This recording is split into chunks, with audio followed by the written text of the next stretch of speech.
Hello and welcome to another episode of the JRE Review. This podcast reviews the Joe Rogan Experience for the week. No affiliation with his podcast, just a fan podcast where guests will come on or I'll speak alone and we just talk about the best elements of the week, the best podcasts of the week, give a bit of a breakdown and a summary, throw in some questions of our own, and generally talk about any kind of inspiration that we got out of certain ones. There's always good messages in Joe Rogan's podcast, or just funny things, like today with podcast 1192, Tony Hinchcliff.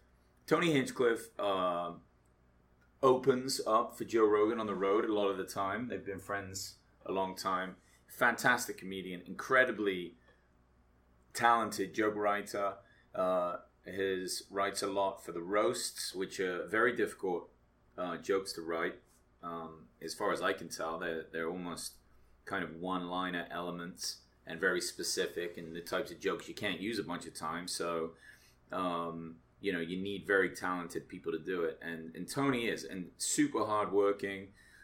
He also hosts a show called Kill Tony, which is Monday nights at the Comedy Store, and I believe it's the most watched live podcast that there is. I don't know, but it's such a good show. It's so entertaining. It's always fascinating. I've been to a couple of those, and if my schedule permitted, I would go to a lot more of them. It really is one of the best shows you can watch for comedy, and it's so different too because of the way comedians will go up on stage for just 1 minute and do a little bit, and then Tony will have some special guests on, and they kind of ask him questions, sometimes kind of roast the guy that went up there. But even if all the comedians that show up for that day are terrible, the shows are usually still fantastic just because of the way that these guys break everything down. It's really good. Anyway, Tony talks about quitting smoking, which he's done. I guess he was a smoker, but now he's quit, so good for Tony. He said that the nicotine pens helped, and really the reason he smoked is because growing up in his mom's house, little house, it was just full of smoke. And that was pretty common, for kids in the 80s and early 90s, mostly 80s, but just people didn't think about it in the same way. And, he misses it, I think, is what he was saying. But it is better. Like, he knows it's better that he's not smoking. They talk a little bit about pain pills and how getting a hold of pain pills from the dentist or wherever really wipe people out. And really all the people that pain pills have killed as well. Pretty brutal. We lost Prince. We lost Michael Jackson. I don't think that was the pain pills they were saying. That was to something else. But we lost him. Tom Petty to fentanyl. These are, real problems.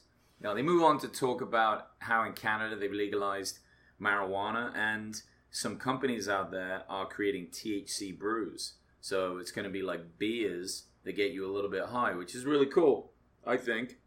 I think it's cool in a way because maybe you just have 2 beers and like be right where you want to be, whereas sometimes you drink 5 or 6 beers and, you just, too much alcohol. It's bad for your system. Marijuana's not bad, so add that to some booze and make sure you don't drive home. They talk about how some guy got arrested for hiding in a porta potty because he liked to get shit on or peed on by women, so he'd hide under a tarp, which is really fucked up. And what was great about it is Tony is so funny that he kept bringing that up all through the podcast at different points. And his timing on it is just amazing. You got to check it out. It's so funny how he goes back into that. Back to the legalization of weed in Canada, they were saying that you can fly with it. Fly,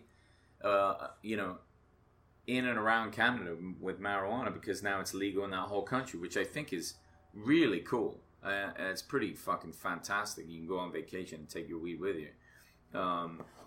Then they got on to just like these weird experiments. that were being done where straight guys would have these like sensors put on their junk, and it would see if they got aroused by watching gay porn. A lot of people did. It was like devices connected to their dick. And then they move on to shows that were even crazier than Fear Factor, which Joe Rogan used to host, but like these Japanese shows. And I guess they were watching, Japanese game shows are nuts. If you've never seen them before, they do all kinds of weird stuff. But there was one where a Japanese guy, I think on the show, he's like a straight guy, and a gay guy will blow him, and he's got to not come, and if he does come, he loses. And yeah, that was like a real thing. Nuts. I don't really want to research that at all. It sounds like something I don't want to watch. But hilarious that that's a show and that people in Japan do it. I mean, that's definitely one up from the kind of madness that was going on in Fear Factor. Next, they talk about Megyn Kelly and how she's kind of ruined her career by saying what's wrong with people going in blackface to like Halloween and things like that. And the point is, they pulled up some old movies. I think they were saying it was like the first movie with sound ever, but it was some guy that wore blackface, and it's really, it's racist as fuck, and it's just ridiculous that anybody would think that you could say that. I think Megyn Kelly is just like really out of touch. So anyway, her career is kind of done.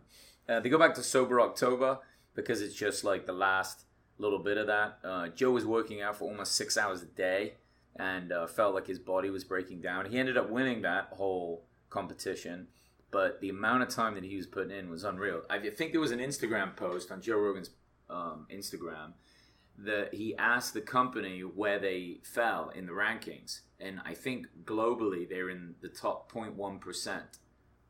Ari Shafir, Bert Kreischer, Tom Segura, and Joe Rogan. So, wow, good job to those guys. They really crushed it, and that's really impressive. Even Bert, who lost, still pretty good effort. Definitely more than I did last month.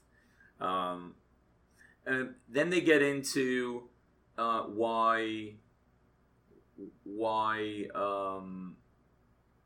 people are so fast to like end people's careers now.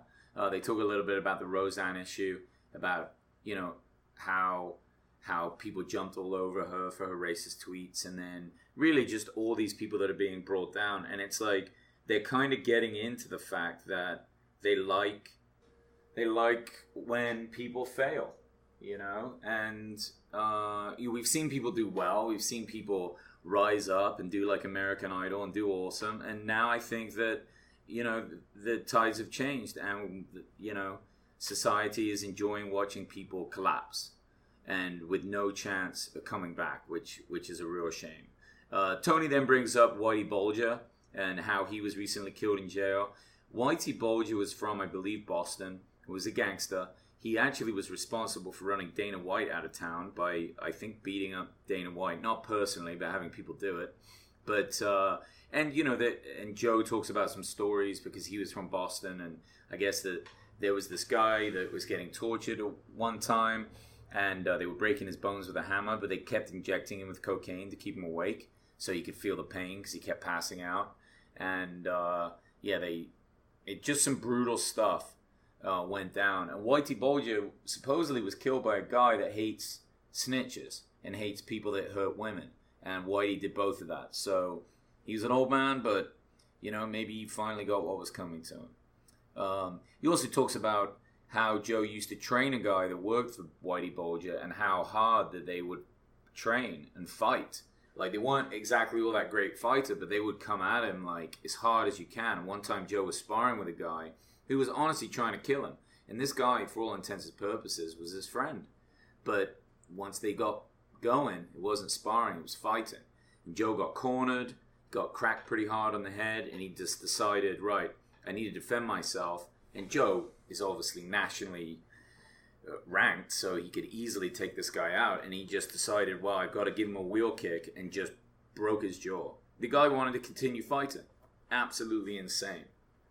Towards the end of the podcast, they talk about, Tony's talking about his San Francisco trip with Kill Tony, his show, where he drove everyone up to San Francisco. It's the only time someone has walked off of Kill Tony, and the same guy actually did it twice, was in San Francisco. So that's pretty funny.